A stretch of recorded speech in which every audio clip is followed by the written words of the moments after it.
Dear teachers, आज की इस वीडियो में हमने बच्चों को दाल की आवाज़ सिखाई है, दाल की शक्ल की पहचान करवाई, दाल से बनने वाले नए अल्फाज और उन अल्फाज को जुमलों में इस्तेमाल करना सिखाया है।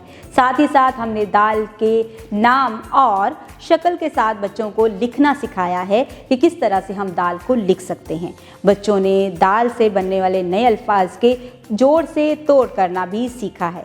साथ ही साथ बच्चों ने बहुत सारी सरगर्मियां अपनी मर्जी से और बहुत ही आसान तरीके से मुकम्मल की हैं। अब हम बच्चों को होमवर्क के लिए से मुहैया करदा वर्कबुक का इस्तेमाल करते हुए होमवर्क देंगे ताकि बच्चे बेहतर तरीके से दाल को लिखना सीख जाएं। इसके साथ ही आप बच्चों को ये सरगर्मी क्लास में ज़रूर करवाएं कि बच्चों को अपनी क्लास में या स्कूल में गैलरी में लेकर जाएं जहां पर बहुत सारी चीज़ें पड़ी होंगी। बच्चों को हर चीज़ का नाम बताएं, उसमें से बच्चों को कहें कि वो निशानदेही करें कि ऐसी कौन कौन सी चीज़ें हैं जिनके नाम दाल से शुरू होते हैं, ताकि बच्चे बेहतर तरीके से दाल को रोज़मर्रा ज़िंदगी में अपने अल्फाज में शामिल कर सकें और बोलना भी सीख सकें।